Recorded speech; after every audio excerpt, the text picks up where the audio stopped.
that was offended and yelled at and reportedly hung up on by the new administration, by the new president, was the Prime Minister of Australia.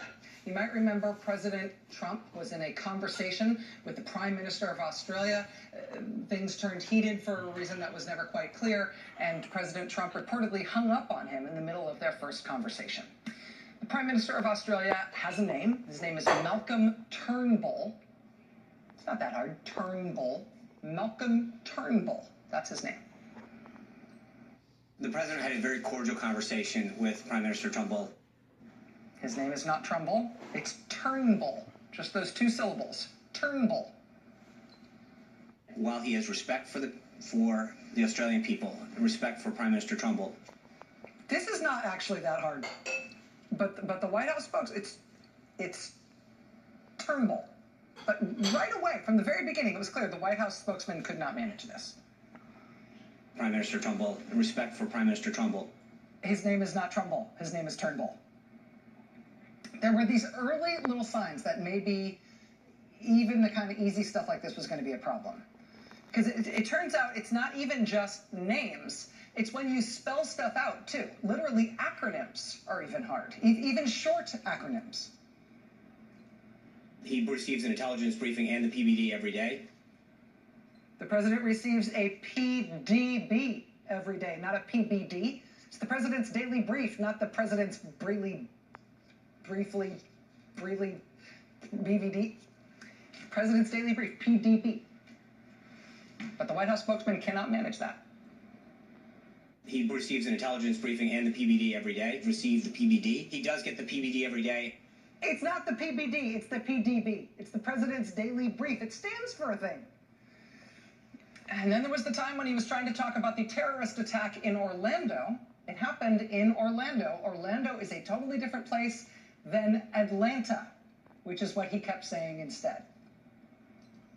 What do we say to the family that loses somebody of a terrorist, to whether it's Atlanta or San Bernardino or the Boston bomber? I don't think you have to look any further than the families of the Boston Marathon, in Atlanta, in San Bernardino. Whether you're talking about San Bernardino, Atlanta. When he says Atlanta over and over again, there isn't a terrorist attack in Atlanta that he's talking about. He's trying to talk about Orlando, but it keeps coming out Atlanta over and over and over again. He later cleared that up, but not before the...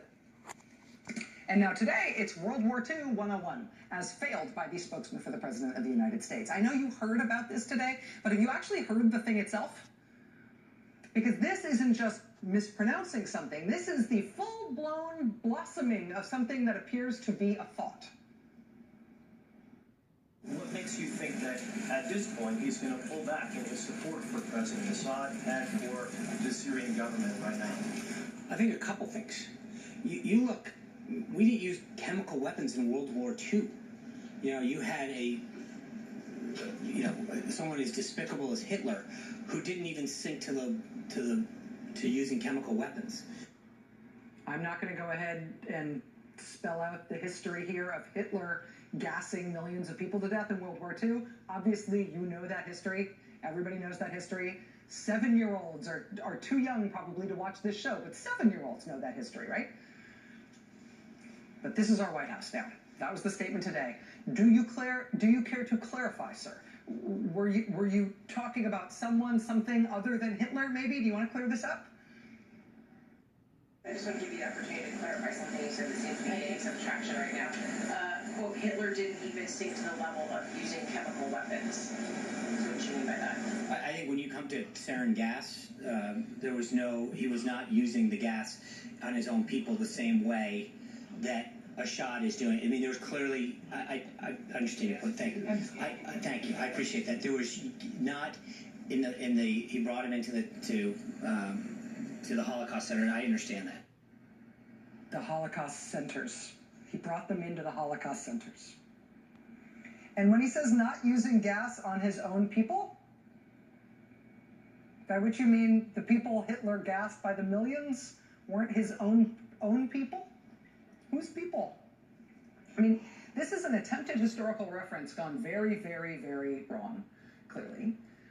But what it's about in the present, what this historical reference is about now, is also a problem here. was not using the gas on his own people the same way that Assad is doing. The same way that what is doing now? That who? What? The same way that Assad is doing. Assad. That's one of his attempts today to say Bashar al-Assad. That was one of his tries. Here's another try. No, I don't see a future Syria that has Bashar al-Assad as the leader of that government. Bashar al-Assad. His name is Bashar al-Assad. The White House spokesman later went on CNN, still couldn't manage even that part of it. Still. There's no way that I can see a stable and peaceful Syria with Bashar al-Assad in charge. Bashar al-Assad, I know you mispronounced his name a few times, but it's Bashar al-Assad. Bashar al-Assir was the attempt there. Talking is hard. Everybody gets tripped up sometimes. But this is the person whose job it is to speak for the White House. And he can't even do it in print, let alone out loud. Seriously, after initially stating that Hitler didn't use chemical weapons, that Hitler, okay, well, at least he didn't gas his own people, that Hitler only did the gassing of whoever he gassed in the Holocaust centers. After that happened out loud, look at this. This is how they tried to clean it up in print. The White House put out this written clarifying statement at 2:47 p.m. from the press secretary. In no way was I trying to lessen the horrendous nature of the Holocaust, comma.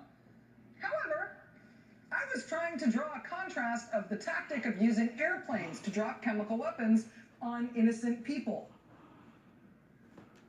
When you say innocent people, do you... Okay, no, let's try that again. So then, a few minutes later, this is 9 minutes later, from the press secretary. In no way was I trying to lessen the horrendous nature of the Holocaust, comma. However, I was trying to draw a contrast of the tactic of using airplanes to drop chemical weapons on population centers. Okay? You want to leave it there? You sure that's where you want to leave it? Nope. Sorry, no. Another written clarification. 10 minutes later, this one timestamped 3:06 p.m. from the press secretary. In no way was I trying to lessen the horrendous nature of the Holocaust, period. I was trying to draw a distinction of the tactic of using airplanes to drop chemical weapons on population centers. Any attack on innocent people is reprehensible and inexcusable. So that makes 3 different written tries in 19 minutes. Anything else? Or are we done with this now? Oh, no, not done. Not done, it turns out. I needed to make sure that I clarified and not was in any way, shape, or form any more of a distraction from the president's decisive action in Syria and the attempts that he's making to destabilize the region. The attempts that he's making to what? White House spokesman today not wanting to distract from President Trump's efforts to destabilize the region. Any more of a distraction from the president's decisive action in Syria and the attempts that he's making to destabilize the region. Talking is hard.